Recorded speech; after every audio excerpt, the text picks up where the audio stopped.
न कर तकदीर का सिकवा मुकद्दर आजमाता जा, मिलेगी मंजिल खुद ब खुद कदम आगे बढ़ाता जा। जय हिंद साथियों, बिहार बोर्ड एग्जामिनेशन के 6 से 8 नंबर को इस वीडियो में हम लोग आज कवर करेंगे। तो शुरू करते हैं आज का वीडियो। और इस वीडियो का पहला क्वेश्चन है, एक लंबवृत्तीय शंकु का आयतन 100 पाई सेंटीमीटर क्यूब और ऊंचाई 12 सेंटीमीटर है, तो तिर्यक ऊंचाई निकालें। हम लोगों को एक शंकु दे रखा है, इसकी ऊंचाई h बराबर 12 सेंटीमीटर है और r का मान नहीं दिया है, तिर्यक ऊंचाई भी नहीं दिया। आयतन दे रखा है हम लोगों को, आयतन बराबर 1/3 पाई r स्क्वायर h फॉर्मूला होता है, और आयतन का मान 100 पाई हम लोगों को दे रखा है। तो हम लोग यहाँ पर इस पाई से इस पाई को काट सकते हैं, एकदम काट सकते हैं। 1/3 r स्क्वायर h का मान हम लोगों को 12 दे रखा है, 12 रख लेंगे। 12 इज इक्वल टू 100। इस 3 से ये 12 4 मरतबा में कट जाएगा, और इस 4 से ये 100 25 मरतबा में, यानी r स्क्वायर बराबर 25 हो गया। तो r बराबर √25 और r बराबर 5 सेंटीमीटर। r कितना आ गया? 5 सेंटीमीटर आ गया। तो हम लोग जानते हैं एक और formula, L is equal to H square, L square is equal to H square plus r का स्क्वायर। L स्क्वायर बराबर h का मान कितना है? 12 है, तो 12 का स्क्वायर हो जाएगा, प्लस r का मान कितना निकाले हैं? 5 आया है, तो 5 रख देंगे, 5 का square. L square is equal to 12 का स्क्वायर 144 जोड़ 5 का स्क्वायर 25। तो L square is equal to 144 में 25 जोड़ेंगे तो 169 आएगा, और L square is equal to √169, और L इज इक्वल टू √69 का मान होता है 13, यानी तिर्यक ऊंचाई 13 सेंटीमीटर है। यही निकालना था हम लोगों को, तिर्यक ऊंचाई L। ये हमारा आंसर हो गया। इस शंकु में आयतन हम लोगों को दे रखा था 100 पाई और ऊंचाई 12 दे रखा था, तो हम लोग तिर्यक ऊंचाई पूछा था। तो हम लोगों ने क्या किया, पहले आयतन वाले फॉर्मूले से r का मान निकाल लिया, उसके बाद इस वाले फॉर्मूले में r और h का उपयोग करके l का मान निकाल लिया। l का मान 13 सेंटीमीटर आ गया। बढ़ते हैं नेक्स्ट क्वेश्चन की तरफ।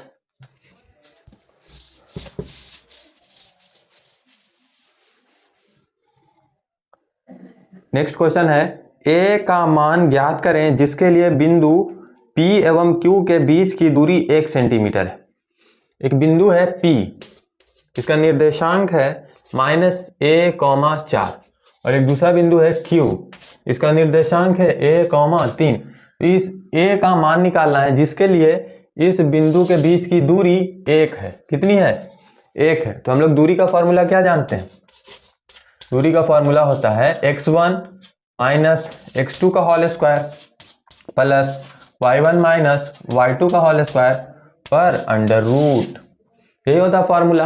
अब इस फॉर्मूला में हम लोग को दूरी का मान दिया हुआ है 1, और अंडर रूट x1 कितना है? -1 माइनस x2 कितना है? a है का होल स्क्वायर प्लस y1 कितना है? 4 माइनस y2 3 पर whole square. 1 is equal to under root -1 minus a पर होल स्क्वायर प्लस 1 का होल स्क्वायर। हम लोग दोनों तरफ वर्ग कर दें, क्या कर देते हैं? दोनों ओर वर्ग, दोनों ओर वर्ग करने पर, दोनों ओर वर्ग करने से क्या फायदा होगा?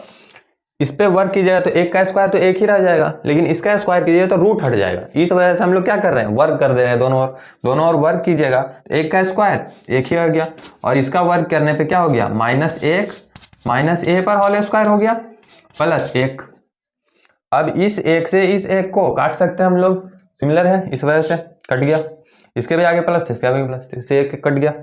इधर कितना बच गया? 0 इज इक्वल टू, अब ये क्या है? a माइनस बी के होल स्क्वायर का फॉर्मूला है। तो a माइनस बी का होल स्क्वायर क्या कहता है? a माइनस बी का होल स्क्वायर कहता है a का स्क्वायर प्लस b का स्क्वायर माइनस 2ab, यही तो कहता है।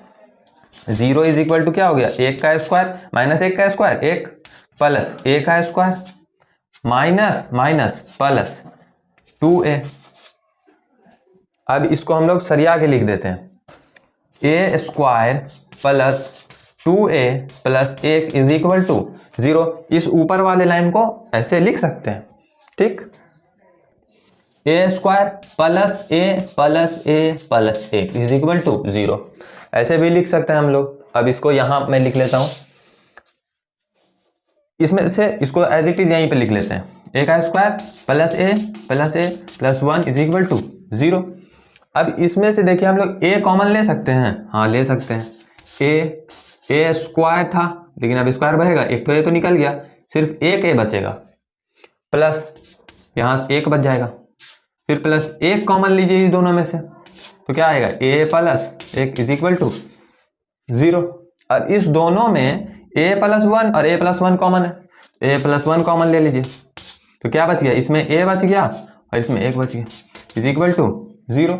यानी a का मान यहां से कितना निकल के आया, -1। a का मान कितना है, -1। अगर इन दोनों बिंदुओं के बीच की दूरी a है तो a का मान 1 होगा। ये हमारा आंसर था, और आंसर को इस तरीके से घेर देना है ताकि चेक करने वाले को आपका आंसर डायरेक्ट दिख जाए, ठीक। बढ़ते नेक्स्ट क्वेश्चन की तरफ।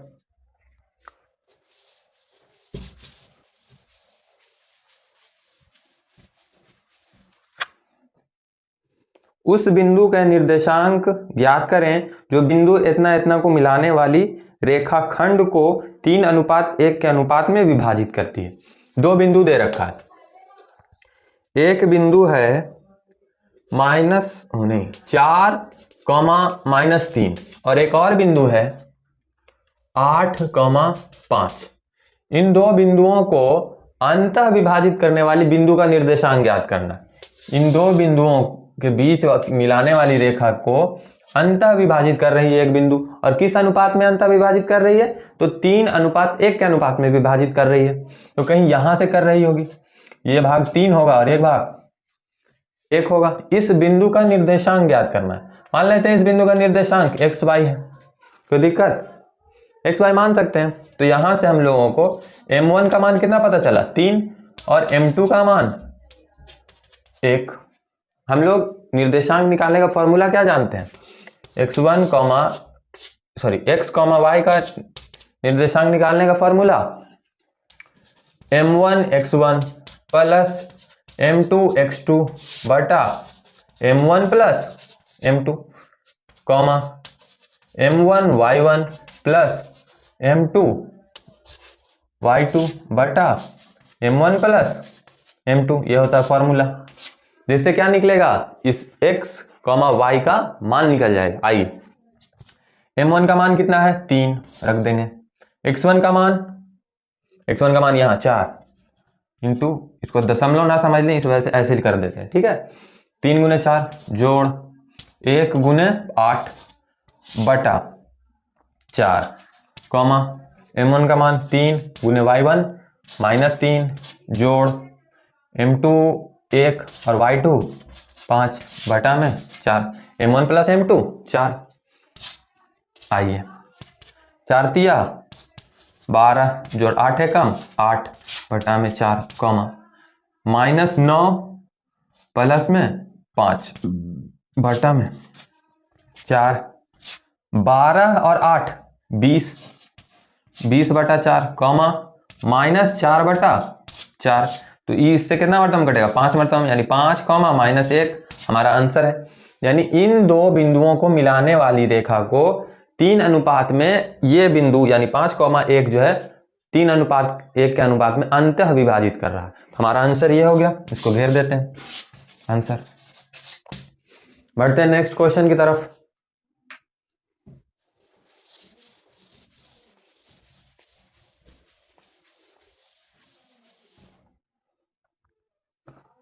चौबीस नंबर क्वेश्चन, उस त्रिभुज के क्षेत्रफल निकालें जिसके शीर्ष बिंदुओं के निर्देशांक इतना इतना तथा इतना है। अगर बोलने में हमको किसी किस्म का दिक्कत हो जाता है तो उसको नजरअंदाज कीजिएगा, ठीक। त्रिभुज दिया हुआ, त्रिभुज के शीर्ष दे रखा है हम लोगों को। एक त्रिभुज है, मान लेते हैं यही त्रिभुज है, इसके तीनों शीर्ष का मान दे रखा है।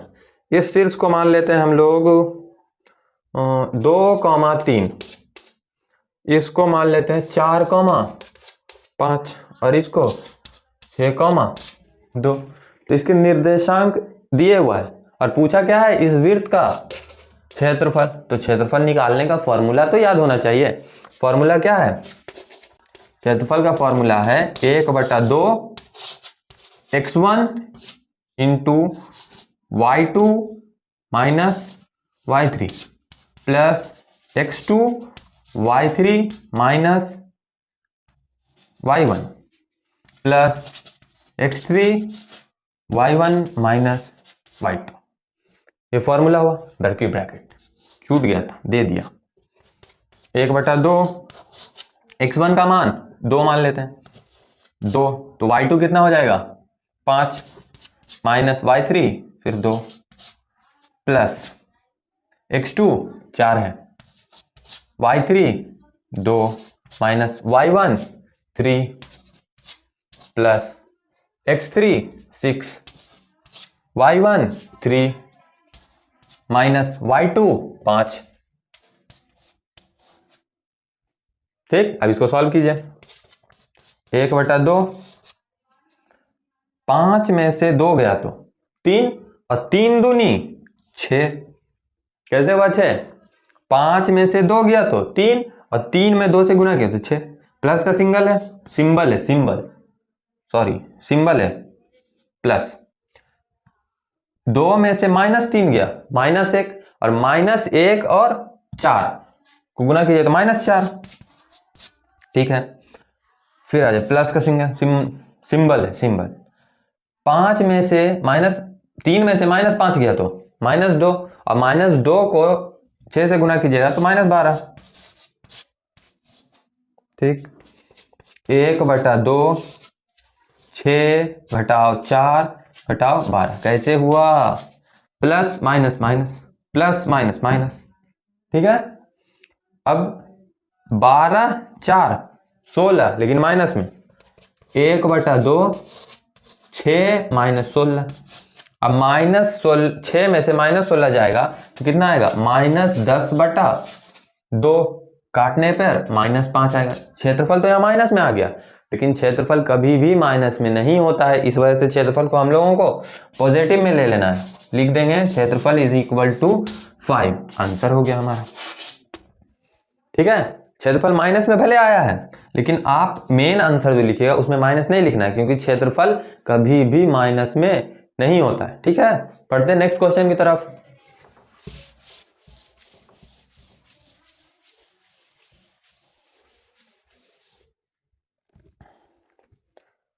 दिखाइए sec a plus tan a into 1 minus sine a is equal to cos a।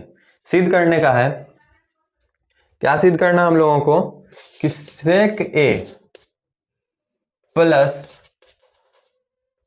tan a 1 minus sine a किसके बराबर है, तो cos a के बराबर है। ये हम लोगों को सिद्ध करना है। ठीक है, LHS से चलते हैं हम लोग, LHS से चलिए। LHS में क्या दिया है, वही sec a plus tan a 1 minus sine a।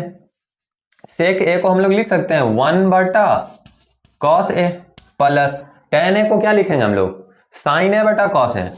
क्या लिखेंगे, sin a cos a, bracket दे देंगे। और ये तो 1 माइनस साइन a है ही है। इसमें हम लोग ऐसे लिख सकते हैं इसको cos a, फिर बचेगा क्या, बचेगा 1 प्लस साइन a। ये कैसे आया, आपको समझ में आया? नहीं आया होगा, इसलिए हम फिर से बताते हैं। आइए, ये दोनों में से हम लोग 1/cos a बाहर ले सकते हैं कॉमन। दोनों में देखिए 1/cos a इसमें भी है और 1/cos a इसमें भी है, कॉमन ले लेते हैं। आइए, 1/cos a कॉमन ले लिए, बचा क्या, इसमें 1 बचा जोड़, इसमें क्या बचा, साइन बचा, साइन है, और इसमें फिर से 1 माइनस साइन है।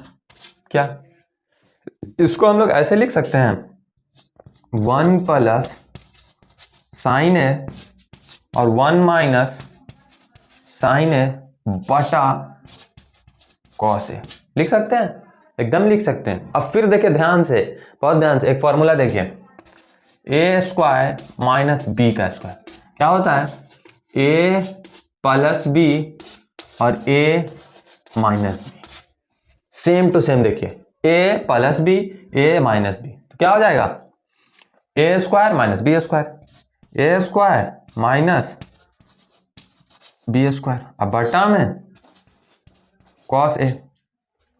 अब 1 माइनस साइन स्क्वायर ए क्या होता है, कॉस स्क्वायर ए होता है। फॉर्मूला 1 माइनस साइन स्क्वायर ए कॉस स्क्वायर ए, अब बटा में क्या है, कॉस ए।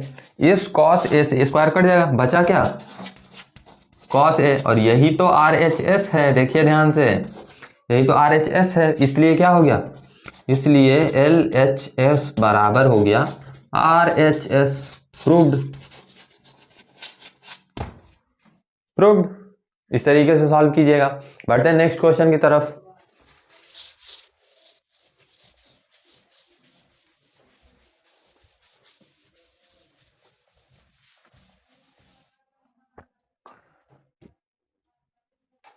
नेक्स्ट क्वेश्चन कह रहा है, एक टर्म दिया हुआ है, उसको सॉल्व करने के लिए कह रहा है। आइए सॉल्व करते हैं। 4 sine square 60 minus cos square 45 बटा ten square 30 plus cos square 90। इसमें सॉल्व करने के लिए, इस क्वेश्चन को सॉल्व करने के लिए आपको सारे साइन में सारे डिग्री का मान याद होना चाहिए, कॉस में सारे डिग्री का मान याद होना चाहिए, और टेन में सारे डिग्री का मान याद होना चाहिए। याद है, हाँ सर याद है हमको। आइए, 4 साइन 60 डिग्री का मान कितना होता है, साइन 60 डिग्री का मान होता है √3/2। स्क्वायर है, इस वजह से क्या हो जाएगा, स्क्वायर हो गया। इसको बड़ी कॉस्ट बना देते हैं, बड़ी कॉस्ट, माइनस कॉस 45 डिग्री का मान 1/√2, स्क्वायर है इस वजह से स्क्वायर, ठीक, बटा में आ जाइए। tan 30 डिग्री का मान 1/√3 का होल स्क्वायर, क्यों, क्योंकि इस पे भी स्क्वायर है, इस वजह से स्क्वायर, प्लस cos 90 डिग्री का मान 0, स्क्वायर स्क्वायर दे दीजिए। कोई फायदा है 0 पे स्क्वायर देने, कोई फायदा नहीं, 0 का 0, चलिए ठीक। 4 √3 का स्क्वायर 3 और 2 का स्क्वायर 4 माइनस 1 का स्क्वायर 1 और √2 का स्क्वायर 2 बटा, इसका क्या हो जाएगा, ये तो 0 हो गया, 1 का 1 और √3 का स्क्वायर 3, है ना। आइए इसको अंदर गुना कर दें तो क्या हो जाएगा, अंदर गुना कीजिएगा, इससे गुना होगा तो 4 से 4 कट जाएगा, बचेगा 3 माइनस, इससे 4 से गुना कीजिएगा तो इस 2 से ये 4 2 मरतबा में कट जाएगा, 2 बटा में 1 और बटा में 3। फिर देखिए 1 बटा, मोटी लकीर है, मोटी लकीर बटा में 3, इसके नीचे कुछ नहीं, नीचे मोटी लकीर के नीचे 2 ठो तो मोटी लकीर के ऊपर भी 2 ठो। अब क्या होगा, पहली गुनी चौथी और दूसरी गुनी तीसरी, पहली गुनी चौथी की जगह तो आएगा 3 और दूसरी गुनी तीसरी की जगह तो 1। आंसर हो गया 3, हमारा सही आंसर है, 3 हमारा सही आंसर है। बढ़ते हैं नेक्स्ट क्वेश्चन की तरफ। नेक्स्ट क्वेश्चन बहुत ही अच्छा है।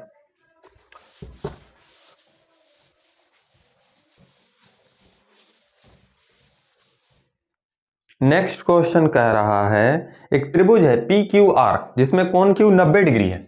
एक त्रिभुज है PQR, ये कोण Q जो है वो 90 डिग्री है, और इसमें हम लोगों को PQ का मान दिया है 3 सेंटीमीटर, PR का मान दे दिया है 6 सेंटीमीटर। तो हम लोगों से इस कोण का मान पूछा है क्या होगा, और इस कोण का मान पूछा है क्या होगा। हम लोग एक बात जानते हैं कि त्रिभुज के तीनों कोणों का योग 180 डिग्री होता है, ठीक है। आइए इसको सॉल्व करते हैं, बहुत आसानी से सॉल्व होगा। इस कोण को मान लेते हैं कि A होगा, कोण A नाम दे दिया, तो cos A बराबर हम लोग क्या लिख सकते हैं, cos A बराबर हम लोग लिख सकते हैं आधार बटा कर्ण लिख सकते हैं। हाँ सर लिख सकते हैं। तो इस कोण के लिए आधार क्या हो जाएगा, इस कोण के लिए आधार ये वाला है, ये आधार कितना है 3 और कर्ण 6, आगे कितना 1/2, यानी कॉस ए बराबर कितना आया 1/2।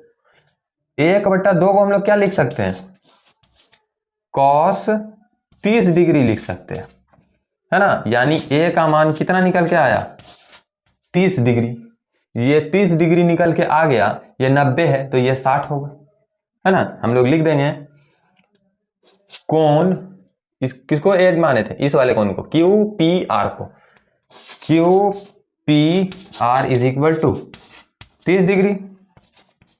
तो कोण क्यू आर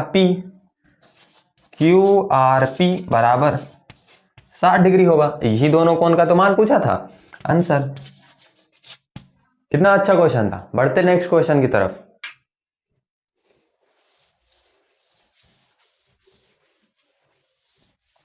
नेक्स्ट क्वेश्चन है, यदि साइन ए बराबर 5 और साइन ए बराबर किसके होता है, तो लंब बटा कर्ण के।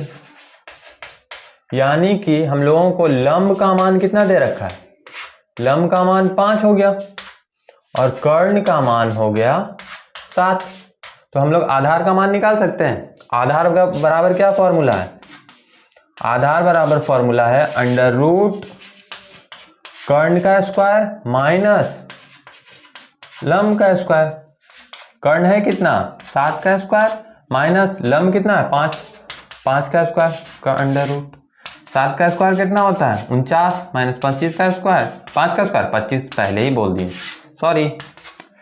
9 में से 5 गया तो 4 और 2 में से 4 में से 2 गया तो 2 का अंडर रूट 24। ठीक, बढ़ते हैं आगे। यानी हम लोगों को आधार का मान निकल के कितना आया 24 आ गया। हम लोगों से पूछा क्या है कॉसेक ए प्लस सेक ए का मान। कॉसेक ए को हम लोग क्या लिख सकते हैं, कॉसेक ए को हम लोग लिख सकते हैं कर्ण बटा लंब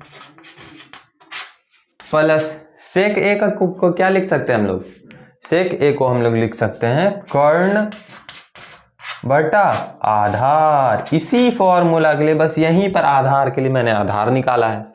कर्ण का मान कितना है 7 बटा लंब का मान कितना है, लंब का मान है 5, 7/5 प्लस कर्ण का मान 7 और आधार का मान √24। ये आपका आंसर हो गया। यानी कॉस ए प्लस सेक ए का मान कितना आएगा 7 + 5 प्लस 7/√24। ये हमारा आंसर हो गया। बढ़ते हैं नेक्स्ट क्वेश्चन की तरफ।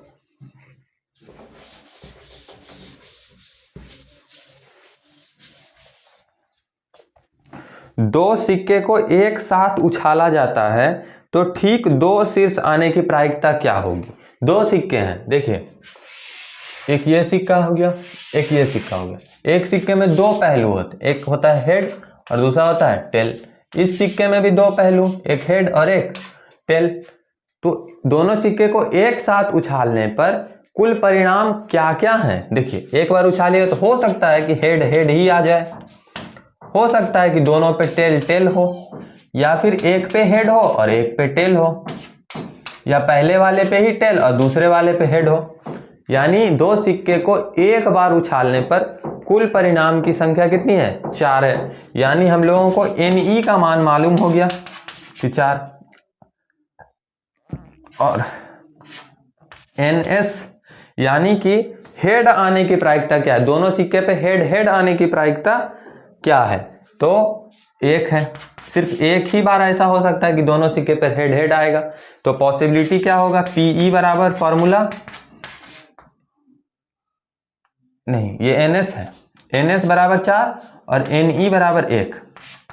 तो NE बटा NS, NE का मान कितना है 1 और NS का 4। तो पॉसिबिलिटी कितना है 1/4, 1/4 अपना आंसर है, आंसर हो गया।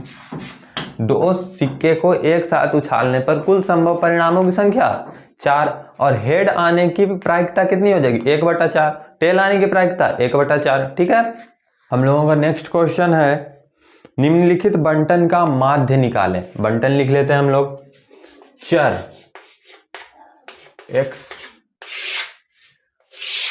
बारंबारता को f। ठीक है, तो चर का मान क्या क्या दे रखा है 2, 4, 6, 10, 12 और 18, और f का मान दे रखा है 3, 2, 3, 1, 2, 3।